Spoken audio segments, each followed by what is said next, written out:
Bonjour à toutes et à tous et bienvenue dans ce tutoriel consacré à Symfony 5.1 et à la création d'une page de maintenance et donc pour désactiver son site temporairement pour le mettre en maintenance. Donc on va se baser sur le site de Petites Annonces qui a déjà été traité plusieurs fois dans la série Symfony 5.1. Je précise que ce tutoriel peut s'appliquer à des versions antérieures pour tout ou partie en tout cas. Donc dans un premier temps, on va juste regarder, voilà, donc le setup, donc c'est notre projet de petites annonces qui est déjà ouvert, et donc c'est cette page-là, et toutes les pages du site en fait qu'on voudrait mettre en maintenance. Donc sur le principe, il nous suffira, entre guillemets, de mettre en place dans le dossier public un fichier qui va s'appeler .maintenance, et quand ce fichier sera présent, notre site sera désactivé. Donc c'est le but en fait de faire ça. Donc dans un premier temps, alors je vais l'enlever, dans un premier temps on va mettre le site en maintenance en permanence. Et ensuite on va regarder comment on va pouvoir gérer la présence de ce fichier ou pas. Donc on va créer un listener. Donc je vais créer un dossier dans le dossier SRC que je vais appeler Event Listener. Donc Event Listener va être un dossier qui va contenir les écouteurs d'événements. L'idée c'est qu'on écoute le chargement du kernel, donc de notre appli complète, et une fois que le kernel est chargé, de vérifier la présence ou pas de notre fichier de maintenance. Donc ce qu'on va faire à l'intérieur, on va créer un nouveau fichier qui va s'appeler maintenance listener.php. Vous l'appelez comme vous voulez, mais moi je vais l'appeler de cette façon-là. Et vous avez peut-être un bruit de fond, désolé, ça va pas être très long. Donc j'ouvre mon PHP et je vais déjà lui préciser son namespace qui va être app event listener. Hop là, listener. Voilà. On va lui mettre sa classe. Classe maintenance listener. Et donc dans un premier temps, ce qu'on va faire, c'est que on va utiliser en fait un élément qui est le request en fait de notre kernel. Donc on va créer une méthode public function. Bon, j'ai passé une ligne par réflexe, mais c'est parce qu'on va mettre des choses avant. On kernel request, et qui va appeler le request event. Donc l'event du kernel, vous voyez qu'il a mis le use automatiquement en haut, que je vais appeler $event par exemple. Sur ce kernel, ce qu'on va faire dans un premier temps, tout simplement, c'est d'envoyer une réponse disant la page n'est pas disponible ou la page est en maintenance. Donc sur cet event, on va faire un setResponse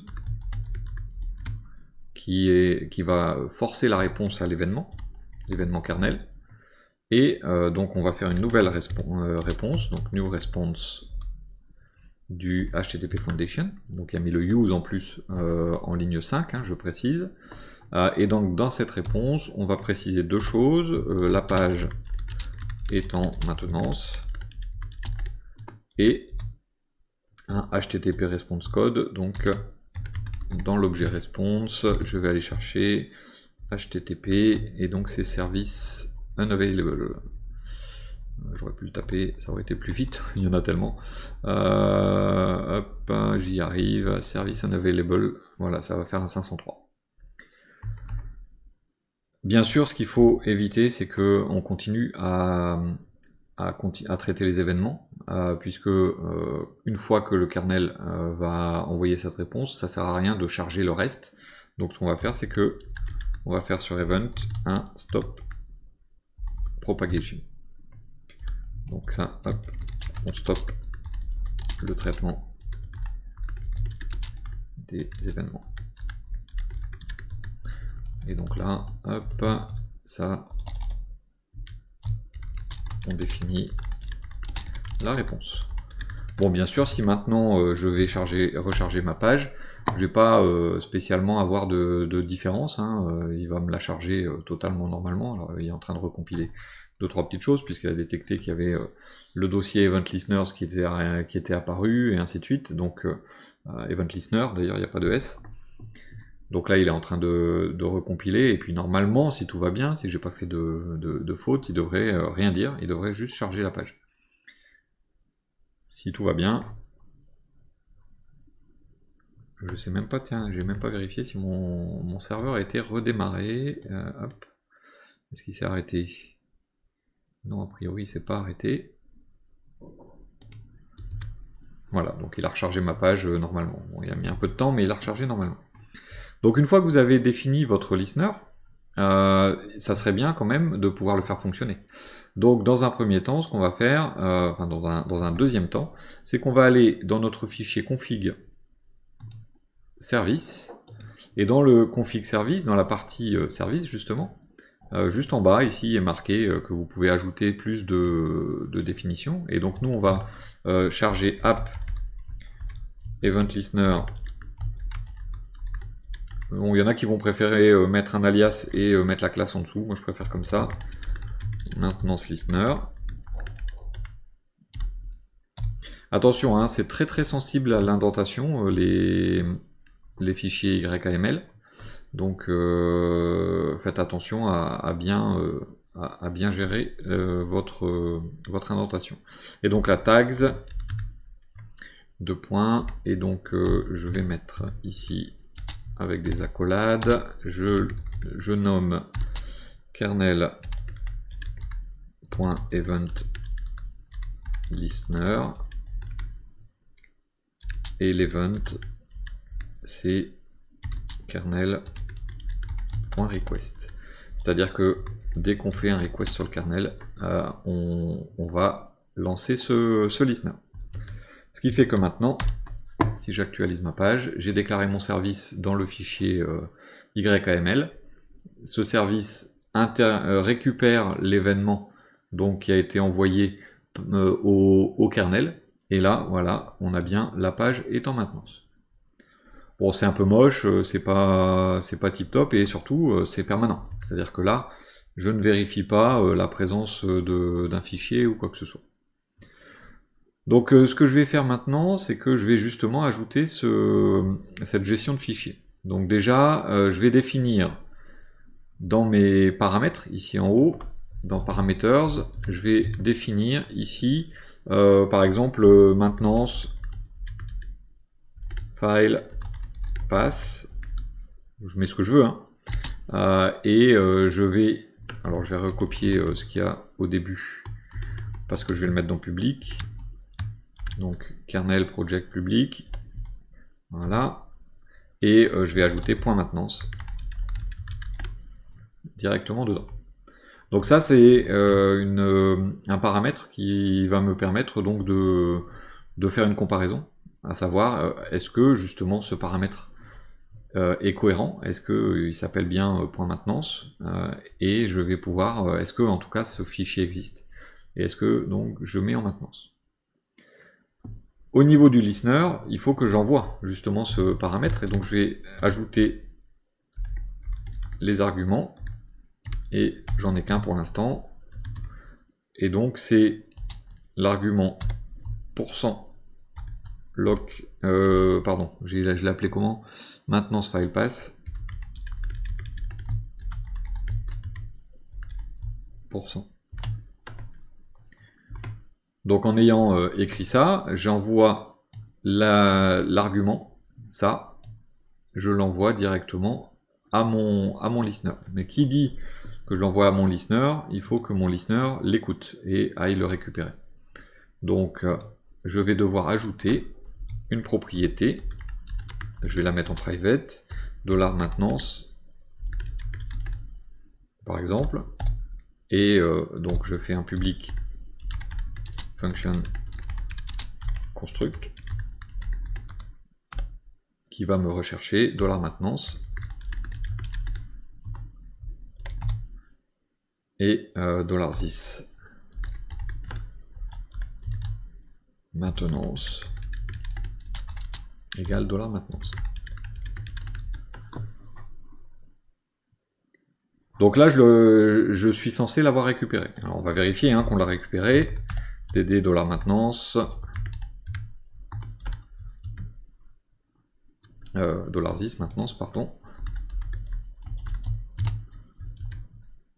Et donc si j'actualise ma page, je dois avoir récupéré donc au niveau des paramètres les différentes informations qui m'ont été envoyées par mon service. Voilà, donc j'ai bien ici le chemin vers mon fichier .maintenance. Donc comme j'ai le chemin complet vers mon fichier .maintenance, je vais pouvoir vérifier, en tout début, on vérifie si le fichier .maintenance existe. Donc je vais faire un if, et je peux vérifier en fait s'il n'existe pas d'ailleurs, parce que s'il n'existe pas, ça sert à rien d'aller plus loin. Donc je vais faire un not file exist, file exists, $this, maintenance. Et si le fichier n'existe pas, je fais juste un return. Je ne dois pas aller plus loin. Si j'arrive ici, le fichier existe. Donc là, ça veut dire que en l'état actuel des choses, ma page va s'afficher. Et si jamais maintenant, dans public, je crée un fichier .maintenance, ma page doit dire qu'elle est en maintenance. Voilà. Donc vous voulez mettre en maintenance, il suffit de mettre le fichier, donc je viens de l'enlever, ça revient.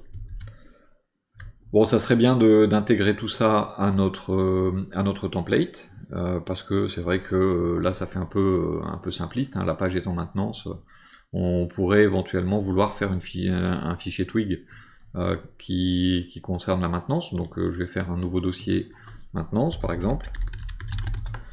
Hop, je vais créer un nouveau fichier maintenance.html.twig. Je vais prendre le contenu d'index, comme ça je vais pas trop m'embêter. Je vais prendre base, site en maintenance. Voilà, le style sheet, j'en ai pas besoin. J'ai un container. La Grix, je la garde. La call SM2, je la garde. Je vais faire une call 12 d'ailleurs. Hop, je suis en train de regarder tout ce que j'ai enlevé. Slash div. Voilà, et donc call SM12. Et donc ici, je vais faire un H1 site en maintenance par exemple. On va voir ce que ça va donner au niveau de l'esthétique. J'ai fait un petit peu rapidement. Voilà, donc j'ai fait mon fichier maintenance. Maintenant, ce que j'aimerais bien, justement, c'est pouvoir l'envoyer directement au niveau du rendu. Le problème, c'est que dans un listener, j'ai pas accès à Twig. Donc ce que je vais faire déjà, c'est envoyer Twig dans les arguments de mon fichier, enfin de mon listener. Donc dans un premier temps, je vais ajouter dans les arguments @twig pour lui dire envoie le moteur de template Twig. Une fois que vous avez envoyé ça, il faut le prendre en compte également à l'intérieur donc de votre il y a des bips, c'est pas grave, vous inquiétez pas, à l'intérieur de votre constructeur. Donc ici, dans le constructeur, je vais charger l'environnement Twig. Environnement, donc je vais l'appeler $twig. Donc il a chargé Twig / environnement, donc c'est normal. Et donc là, je vais faire une propriété privée $twig. et je vais faire un $10 twig égale $twig. Voilà. Et maintenant, ce que je vais pouvoir faire, c'est à la place en fait directement de la page est en maintenance ici, je vais pouvoir faire un this twig render et je vais aller chercher maintenance /maintenance.html.twig. Et ça devrait pas trop mal se passer, on va voir, hein, mais si tout va bien, donc ici je recharge ma page, normalement il ne devrait plus pas y avoir de maintenance puisque je ne l'ai pas activé. Donc ça prend un peu de temps à chaque fois qu'il recompile, hein, mais c'est pas encore... Voilà, donc là j'ai effectivement ma page qui fonctionne, et donc maintenant si je vais dans public, que je fais un nouveau fichier, .maintenance, j'actualise, et là ça me met site en maintenance. Donc dans le template comme prévu. Voilà donc globalement ce qu'on peut faire pour mettre le site en maintenance directement. Il y a d'autres moyens, hein, il y a des personnes qui vont vous mettre, plutôt que de mettre un fichier, vont vous mettre un booléen, donc true false. Donc ça sera maintenance de point true ou false, et il suffira de le changer directement dans les paramètres. Le problème, c'est que si vous changez directement avec un booléen, vous devez forcément mettre en place, faire un cache clear derrière, pour qu'il recharge votre fichier YAML, et ça veut dire que à chaque fois que vous allez vouloir mettre en maintenance, ou retirer la maintenance, il faudra mettre le booléen, faire un cache clear, alors que créer et supprimer le fichier ne vous imposera pas le cache clear. Voilà donc pour ce tuto concernant la mise en place d'un mode maintenance sur Symfony. N'hésitez pas à commenter, hein. C'était une demande qui avait été faite sur les commentaires, donc n'hésitez pas à commenter, à aller sur le Discord si vous avez des questions, et à partager également vos ressentis. Je vous remercie beaucoup, je vous dis à très bientôt.